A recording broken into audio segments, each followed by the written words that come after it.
अन्नदाता, पग पग पर है संग तुम्हारे अन्नदाता। लहू किसानों का बन के पसीना सींचता है धरती का सीना। मेहनत का तेरी हक दिलवाने, नई तकनीक नई खोज बताने। पशुधन को गुणवान बनाना, पौध सुरक्षा को सिखलाना, खेती के सब गुर समझाने, भारत का सरताज बनाने। आठों पहर है संग तुम्हारे अन्नदाता,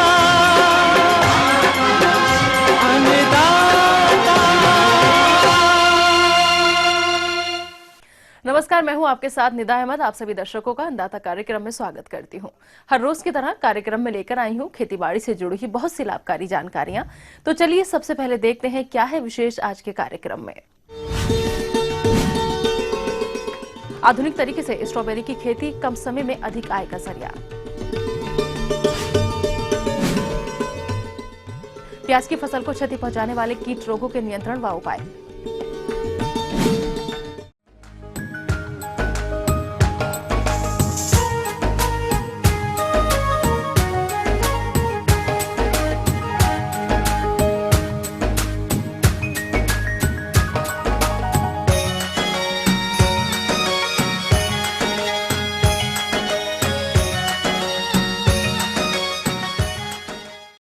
किसान भाइयों, जैसे कि अन्नदाता कार्यक्रम के पिछले अंशों में आपने स्ट्रॉबेरी की खेती करने वाले गंगरार जिला चित्तौड़गढ़ के किसान उमेश उत्तम से उनकी कामयाबी पर जानकारी हासिल की थी कि वो किस प्रकार से स्ट्रॉबेरी की खेती करके अधिक मुनाफा कमा रहे हैं।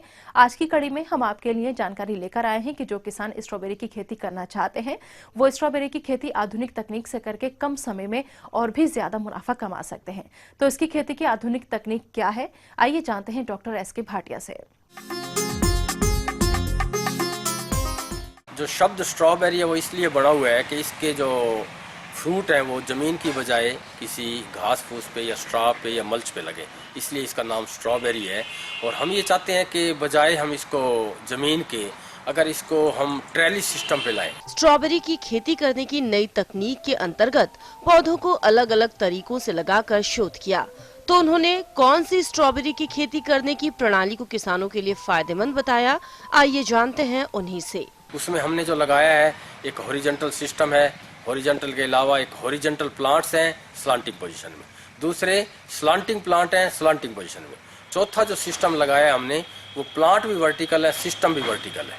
जो हम इनिशियल स्टडीज जो हमारे शुरू के जो आंकड़े हैं वो ये बताते हैं कि जो सिस्टम जो हॉरिजॉन्टल वाला है वो अच्छा है, और दूसरा जो स्लांटिंग सिस्टम है प्लांट हॉरिजॉन्टल है वो दूसरे नंबर पे है। तो ये दो सिस्टम हमारे बड़े अच्छे काम कर रहे हैं ये, और हम ये चाहते हैं हमारे किसान भाई बजाय उसको जमीन के अगर यहाँ लगाएं तो बड़ी अच्छी बात है। स्ट्रॉबेरी की खेती करने के लिए सबसे पहले आइए चर्चा करते हैं स्ट्रॉबेरी के पौधों को उगाने के लिए जरूरी माध्यम की।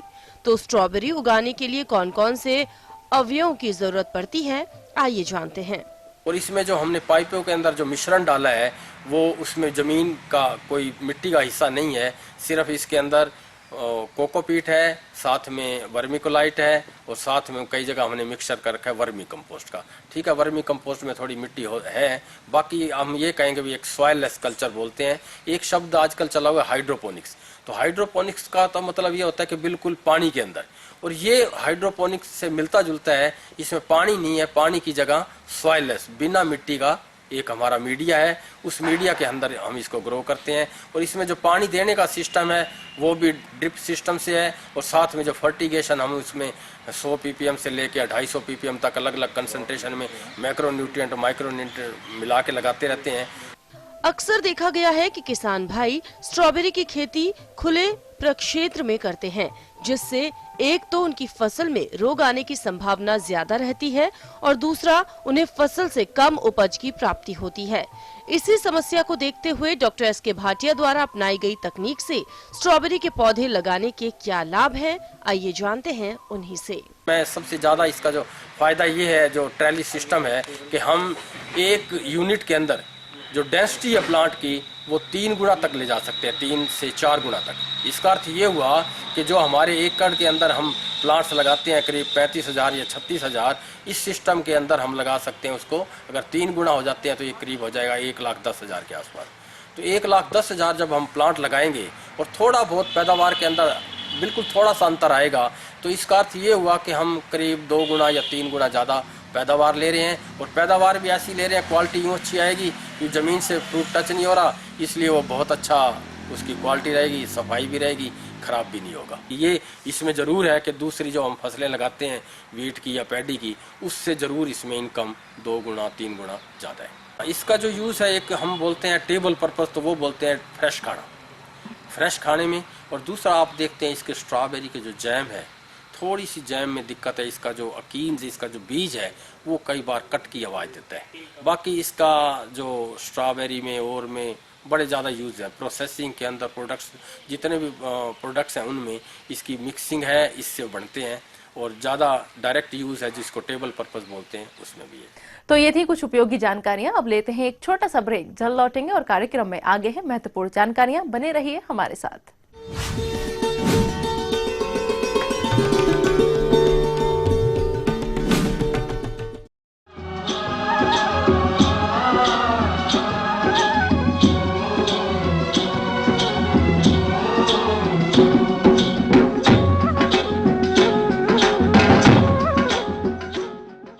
ब्रेक के बाद आप सभी दर्शकों का स्वागत है। चलिए अब रुक करते हैं अगली कड़ी की ओर।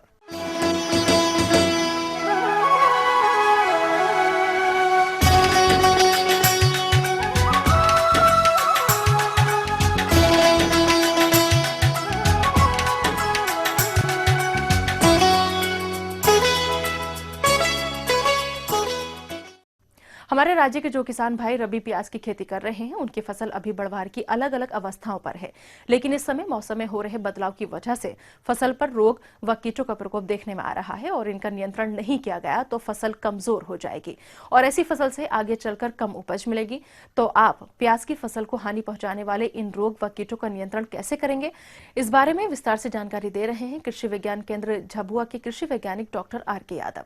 किसान भाइयों, प्याज की खेती हम लगाते हैं, करते हैं। उसके लिए हमें जो भी हमारी इस फसल में बीमारियां आती हैं, कीट आते हैं, उनकी जानकारी हमें होना ज़रूरी है। सर्वप्रथम आपको बताना चाहता हूं कि प्याज में जो मुख्य बीमारियां आती हैं उसमें एक आती है बैंगनी धब्बा, जो कि लगाने के बाद से शुरू होता है। इसके अलावा इसमें जो डाउनी मिल्ड्यू आता है वो भी एक मुख्य बीमारी है। साथ ही जो हमारे कंद हैं, कंद शुरुआती समय में या फसल बोने कुछ समय बाद सड़ते हैं, वो भी एक समस्या किसान भाइयों के सामने आती है। एक आती है जो फफूंद जनित ब्लाइट आती है, जिसके कारण पत्तियों पे धब्बे बन जाते हैं और पत्तियां सूखने लगती हैं। ये भी उसमें मुख्य बीमारियां हैं। किसान भाइयों, आप लोगों ने जो प्याज की फसल लगा रखी है वह इस समय अपनी बढ़वार की अवस्था पर होगी और उसमें कई प्रकार के रोगों का भी प्रकोप हो रहा होगा, जिसके कारण फसल की वृद्धि और विकास रुक जाते हैं और प्याज के कंद भी अच्छी तरह से नहीं बन पाते और फसल के उत्पादन में कमी आ जाती है। इसलिए इन रोगों का नियंत्रण जरूरी है। हम एक ही बीमारी के बारे में बात करते हैं, जो बैंगनी धब्बा बीमारी है। इस बीमारी में पत्तियों पर बैंगनी रंग के धब्बे बन जाते हैं और धीरे धीरे इनका आकार बढ़ने लगता है और जब आकार बढ़ता है तो पत्तियां भूरी से पीली पड़कर सूखने लगती हैं। तो इस बीमारी के उपचार के लिए मैंकोजेब जो फफूंदनाशक है, उसकी हम 2.5 ग्राम प्रति लीटर दवाई पानी में मिलाकर छिड़काव करें। और ऐसा नहीं है कि हम एक बार छिड़काव कर दें और छिड़काव करने के बाद बंद कर दें। इस छिड़काव को आप लगातार 2-3 बार करेंगे 15-20 दिन के अंतराल पे, तो निश्चित रूप से आपकी फसल में इस बीमारी का जो प्रकोप है वो कम हो जाएगा या ख़त्म हो जाएगा। आपकी फसल इस बीमारी के बच जाएगी। इसके साथ में ही जैसे प्रोपिकोनाजोल एक और फफूंदजनक आता है, उसका भी हम प्रयोग कर सकते हैं। इनकी मात्रा 1 ml प्रति लीटर पानी में आप मिलाकर छिड़काव करें और निश्चित रूप से ये करने से आपकी फसल में आपको फायदा मिलेगा। प्याज की फसल में कई प्रकार के रस चूसक कीटों का भी आक्रमण होता है और यह कीट प्याज की पत्तियों से लगातार रस चूसकर नुकसान तो पहुंचाते ही हैं, साथ ही साथ भूमि जनित कीट भी प्याज की फसल को हानि पहुंचाते हैं, जिसकी वजह से फसल पूरी तरह से बर्बाद होने लगती है और आगे चलकर ऐसी फसल से कम उत्पादन ही प्राप्त होता है इसलिए इन कीटों का भी समय रहते नियंत्रण करें। में बड़ी मेहनत से हम लोग कंद लगाते हैं, खेत में बीज लगाते हैं, रोपा लगाते हैं, और जब फसल बढ़ने लगती है और अचानक कंद सड़ते हैं तो उससे किसान भाई समझ नहीं पाते हैं। तो किसान भाइयों, इस बीमारी से बचने के लिए आप जब फसल बोते हैं उसी समय उपचार करना चाहिए, क्योंकि अब समय निकल गया उस चीज़ का। और अगर खेत में आपके कंद सड़ने की बीमारी आ गई है, उसमें आप लोग कॉपर ऑक्सीक्लोराइड, एक फफूंदनाशक रहता है, वो आप 2.5 ग्राम पर लीटर के हिसाब से घोल तैयार करें। और जो पौधे का तना है उसमें आपको सॉइल ड्रेंचिंग करनी पड़ेगी, यानी कि आपको भूमि उपचार, मिट्टी में आपको उसका घोल डालना पड़ेगा, और ऐसा करने से आपकी फसल उससे बची रहेगी। एक बीमारी और आती है डाउनी मिल्ड्यू। डाउनी मिल्ड्यू वैसे इतना नुकसान हमारी प्याज में नहीं करती, लेकिन कई बार देखा गया कि मौसम जो परिवर्तन होता है तो इसका प्रकोप बढ़ता है। तो इसके लिए भी जो मैंकोजेब फफूंदनाशक आता है वो 2.5 ग्राम दवाई आप प्रति लीटर पानी में मिलाकर छिड़काव करेंगे तो निश्चित रूप से आपकी इस बीमारी से आपकी फसल बच जाएगी। किसान भाइयों, इन बीमारियों के अलावा हमारी फसल में अभी के समय में कुछ कीट मुख्य रूप से नुकसान करते हैं, जिसमें थ्रिप्स है, आपका एफिड जिसको माहू बोलते हैं, वो मुख्य रूप से है। इसके अलावा कुछ निमेटोड, सूत्रकृमि भी हमारे फसल में आते हैं। और एक जो कीड़ा है ज़मीन के अंदर हमारे जो कंद को नुकसान करता है, उसको हम बोलते हैं ईयरविग। वो कंद में घुसकर अंदर खाता रहता है और हमारे प्याज की क्वालिटी को वो ख़राब करता है। तो इन कीटों के बारे में हमको जानकारी होना ज़रूरी है। जहाँ तक थ्रिप्स और हम माहू की बात करें, उनके लिए किसान भाई जो आसपास के जहाँ पे बाज़ार है वहाँ से 2-3 कीटनाशक आते हैं, जिसमें एक मुख्य रूप से थायोमेथोक्सोम आता है, वो ले लें, या फिर एसिटामिप्रिड पाउडर के रूप में आता है, वो ले लें, या फिर इमिडाक्लोपिड। इनका कोई सी भी एक दवाई आप एक बार में लेकर उसकी जो मात्रा है 0.5 मिलीलीटर दवाई प्रति लीटर पानी में, यानी कि जैसे हमारी एक टंकी 15 लीटर की होती है, उसमें 7.5 मिलीलीटर दवाई हम घोलकर छिड़काव करें तो इन कीटों से हमारी फसल बची रहेगी। मैं ईयरविग की बात कर रहा था। ईयरविग जो हमारा कंद बनता है उस कंद में घुसकर अंदर खाता है और हमारा प्याज की जो क्वालिटी है उसको ख़राब करता है। उसके लिए फसल बोने से पहले ही अगर हमारी फसल में खेत में फोरेट या कार्बोफ्यूरान जो आते हैं उनका हम प्रयोग करें तो उससे भी फ़ायदा मिल सकता है। और जहाँ तक निमेटोड की बात है, निमेटोड इसमें आता है, वो हमारे जो तना और जो जहाँ से कंद मिलता है वहाँ पे देखने में आता है कि वहाँ से उस हमारा वो जो बल्ब है उसमें सड़न आती है और नुकसान करता है। तो निमेटोड के लिए हम लोग कोई भी निमेटिसाइड जिसमें फोरेट भी आता है, कार्बोफ्यूरान भी है, इनका अगर हम हमारे कंद जो हमारी रोपा है खेत में लगाते हैं उससे पहले हम प्रयोग करेंगे तो हमारे खेत में ये बीमारियाँ नहीं आएंगी, ये कीट नहीं आएंगे और हमारी फसल बची रहेगी। उससे हमको फसल को नुकसान नहीं होगा। आगे और भी है कुछ रोचक जानकारियां, पर यहाँ पर रुकेंगे एक और ब्रेक के लिए। जल्द हाजिर होते हैं।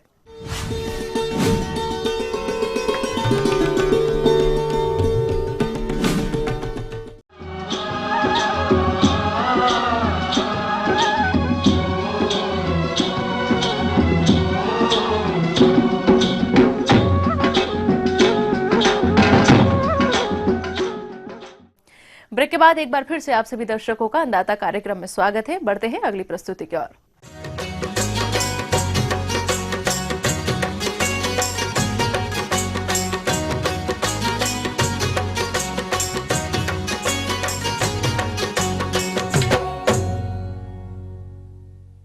अपने राज्य में जिन किसान भाइयों के पास सिंचाई जल की उपलब्धता है वो इस समय अरबी की खेती कर अच्छी आय प्राप्त कर सकते हैं।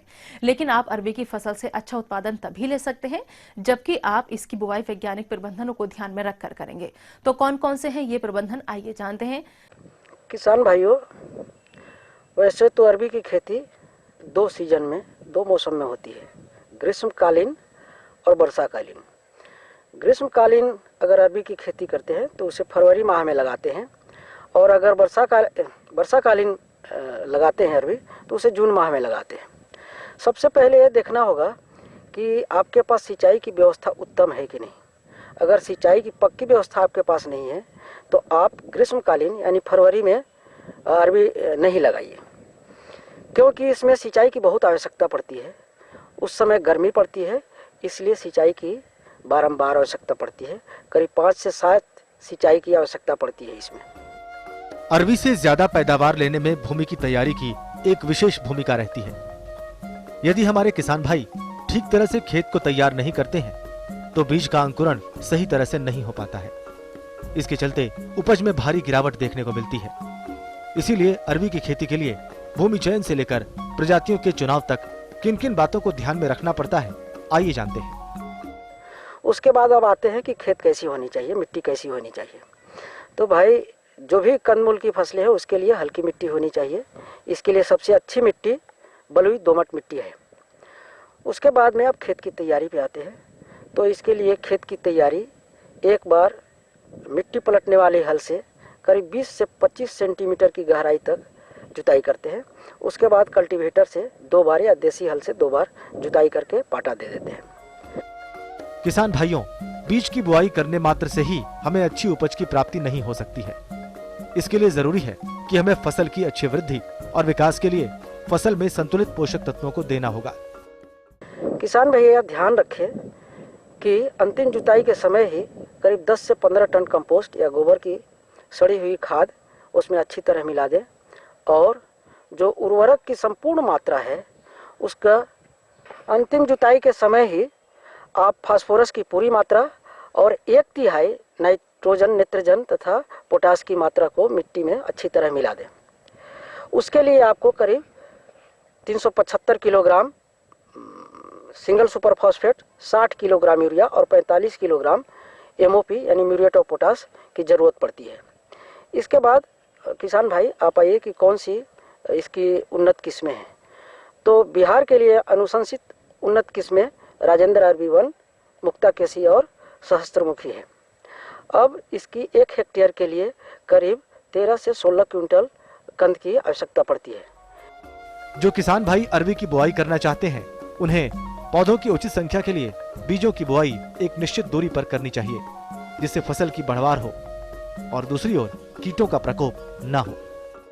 किसान भाइयों, इसके लिए हम इसकी जो दूरी होती है पंक्ति से पंक्ति 50 सेंटीमीटर और पौधे से पौधे की बीच की दूरी करीब 30 सेंटीमीटर रखते हैं। रोपाई की विधि ये है कि आप जो खेत समतल तैयार कर लिए हैं उसमें 50 सेंटीमीटर की दूरी पे एक गहरी नाली बनाते हैं, करीब 8 से 12 सेंटीमीटर गहरी, और उसमें 30 सेंटीमीटर की दूरी पे कंद रख के मिट्टी से ढक देते हैं। इसके बाद किसान भाई आप देखिए कि आपके खेत में नमी है कि नहीं। अगर नमी नहीं है तो तुरंत एक हल्की सिंचाई कर दें और इसके बाद में आपको एक मल्चिंग करना बहुत ज़रूरी है, क्योंकि अगर मल्चिंग नहीं करेंगे तो खेत की नमी बहुत जल्दी समाप्त हो जाएगी और जल्दी जल्दी इरिगेशन देना पड़ेगा। तो इसलिए आप मल्चिंग सूखी पुआल से या किसी भी तरह की सूखी पत्ती से खेत को ढक दें। और इससे क्या फ़ायदा होगा कि आपको नमी खेत में बरकरार रहेगी बहुत ज़्यादा समय तक, अंकुरण समय पर होगा, शीघ्र होगा और खरपतवारों का भी प्रभावी नियंत्रण हो सकेगा। इसके बाद में आप किसान भाई निकाई गुड़ाई पे आते हैं। तो किसान भाई हम अगर आपको अच्छी फसल लेना है, अच्छा फसल लेना है, अच्छी उपज लेना है तो सबसे पहले इसमें निकाई गुड़ाई करना नितांत आवश्यक है। इसके लिए 2 से 3 बार निकाई गुड़ाई करना पड़ेगा। सबसे पहले अंकुरण के करीब 10 दिन के बाद पहली निकाई गुड़ाई करते हैं और उसी समय निकाई गुड़ाई के बाद जो मेरा 2/3 है उसमें से 1/3 नाइट्रोजन और पोटास को अच्छी तरह मिट्टी में मिला देते हैं। उसके बाद में दूसरा निकाई गुड़ाई का समय करीब 45 से 50 दिन का है। उस समय भी निकाई गुड़ाई करके जो 1/3 मेरा बचता है नेत्रजन और पोटास, उसको मिट्टी में अच्छी तरह मिला के पौधों पर मिट्टी चढ़ा देते हैं। इस तरह से आप इसकी अच्छी पैदावार ले सकते हैं।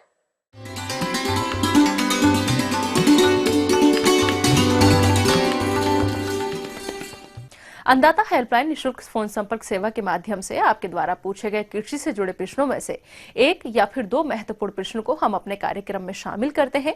इसी के तहत आज का चयनित प्रश्न और उसका जवाब इस प्रकार है। अन्नदाता निःशुल्क फोन संपर्क सेवा के माध्यम से पूछे गए प्रश्नों में से आज हमने जिस प्रश्न को कार्यक्रम में शामिल किया है उसे पूछा है जिला समस्तीपुर के कृषक राम प्रवेश ने। यह तंबाकू की फसल में लगने वाले कीट एवं रोगों के नियंत्रण पर जानकारी चाहते हैं। तो राम प्रवेश जी, आपकी जानकारी हेतु प्रस्तुत है कार्यक्रम का यह अंश। जो किसान भाई तंबाकू लगाए हैं अभी के प्रतिकूल मौसम में वो बहुत से कीट एवं बीमारियों से परेशान होंगे। उसमें एक कीट लगता है कटुआ कीट। तो कटुआ कीट से बचाव के लिए एक तो आपको गर्मी में खेत की गहरी जुताई करनी होगी और जो अंडा है उसको जमा करके कलेक्ट करके नष्ट कर देना होगा। इसके अलावा तो एक दवा है बेसिलस थुरिंजेंसिस, उसका 1 ग्राम प्रति लीटर पानी में घोल बनाकर फसल पर छिड़काव करेंगे। इसके अलावा तंबाकू में गलका रोग होता है जिसके लिए कॉपर ऑक्सीक्लोराइड 50% WP इसकी 3 ग्राम मात्रा प्रति लीटर पानी में घोल बना करके छिड़काव करने से इस रोग के प्रति ये सुरक्षित रहेंगे। इसके अलावा तंबाकू में कोढ़िया रोग, किकुड़ी रोग ये भी बहुत होता है। ये विषाणु जनित रोग है जो सफेद मक्खी के द्वारा फैलाया जाता है। इस रोग के प्रकोप होने पर तंबाकू की पत्तियां छोटी और कुकुड़ी हुई दिखती हैं, जिसका समय से नियंत्रण नहीं करने पर पूरी फसल प्रभावित होती है। अतः इसकी रोकथाम कैसे करना है ये जानते हैं।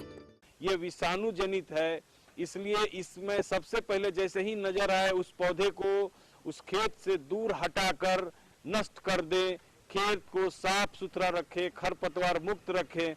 इसके अलावा ऑक्सीडेमेटोन मिथाइल 25% EC का भी 1 मिलीलीटर प्रति लीटर पानी के घोल में घोल बनाकर फसल पर छिड़काव करेंगे तो आपका फसल इससे सुरक्षित रहेगा।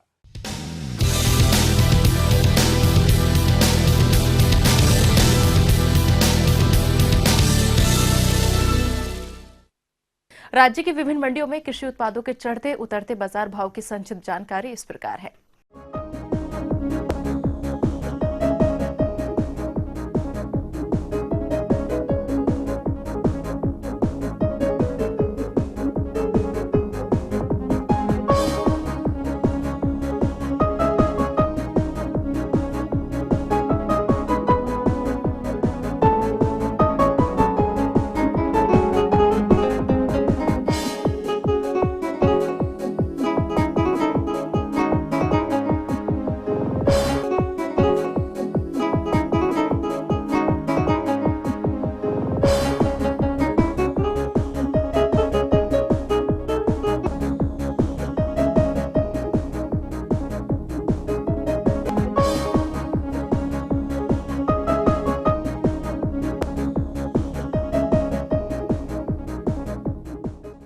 अब आइए देखते हैं कल दिखाए जाने वाले कार्यक्रम की मुख्य झलकियां।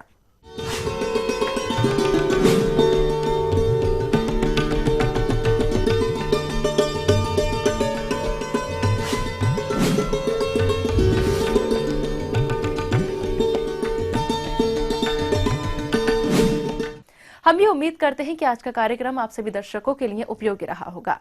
किसान भाइयों, अन्नदाता आपकी सेवा के लिए संकल्परत है। कृषि संबंधित समस्या और सुझावों के लिए आप हमें इस पते पर संपर्क कर सकते हैं। प्रोड्यूसर अन्नदाता ETV Bihar, Jharkhand, Ramoji film city, Hyderabad 501512। साथ ही आप हमें ईमेल भी कर सकते हैं। हमारा ईमेल है anndatavihar@etv.co.in। इसके अतिरिक्त आप हमें निःशुल्क हेल्पलाइन नंबर 1800108599 पर सोमवार से शनिवार सुबह 10 से शाम 4 बजे के बीच संपर्क कर सकते हैं। फिलहाल अन्नदाता की पूरी टीम को दीजिए इजाजत। कल फिर इसी समय आपसे होगी मुलाकात कृषि संबंधित कुछ और महत्वपूर्ण जानकारियों के साथ। नमस्कार।